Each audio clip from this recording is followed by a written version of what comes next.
మీ demands ఏంది అసలు? Main ఈ మీటింగ్ యొక్క ఉద్దేశం ఏంటంటే, ఏదైతే తెలంగాణ రాష్ట్ర ప్రభుత్వం ఉన్నప్పుడు ఎస్సీ ఎస్టీ బీసీలను కింది స్థాయి వర్గాలను ఒక కాంట్రాక్టర్లా చేయాలనేటువంటి ఒక గొప్ప ఆలోచనతో తీసుకున్నటువంటి ఈ గురుకులాలలో ఉన్నటువంటి ఆల్ కాంట్రాక్ట్లని వాళ్ళను తయారు చేసి వాళ్ళ కాంట్రాక్ట్ టెండర్లు ఇవ్వడం ద్వారా వాళ్ళు ఇలా కొంతమేరకు అభివృద్ధి పదంలో ముందుకెళ్ళిన విషయము ఈ 10 ఏళ్ల కాలంలో ప్రపంచంలో అందరికీ తెలిసిందే.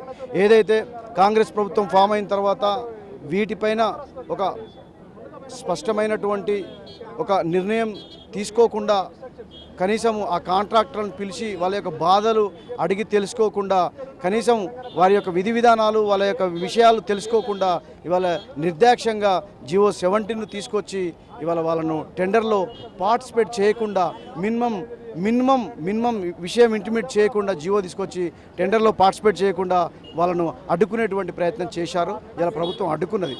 దీనివల్ల దాదాపు 10 నుంచి 15 వేల మంది చిన్న చితక పేద వర్గాల నుంచి వచ్చినటువంటి చిన్న కాంట్రాక్టర్లు అందరూ కూడా ఇవాళ రోడ్డు మీద పడ్డటువంటి పరిస్థితి మన కళ్ళ ముందు కనిపిస్తుంది. అందుకనే మా యొక్క ప్రథమమైనటువంటి డిమాండ్ ఏంటంటే, ఏదైతే 17 జియో ఉన్నదో దాన్ని తక్షణమే రద్దు చేయాలి. ఈఎండి దాదాపు 30 కోట్లు ఈఎండి పెట్టాలని చెప్పినటువంటి విధానాన్ని కూడా రద్దు చేయాలి.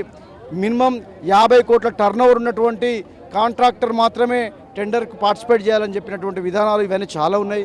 ఇవన్నీ రద్దు చేసి 17 జియోను రద్దు చేసి పాత విధానంలో ప్రతి ఒక్క పేదవాడు ఎవడైతే మినిమం రిజిస్ట్రేషన్ చేసుకుంటాడో ప్రతి వాడికి టెండర్లో పార్టిసిపేట్ చేసేటట్టు అవకాశం కల్పించాలన్నది మా యొక్క ప్రథమ డిమాండ్.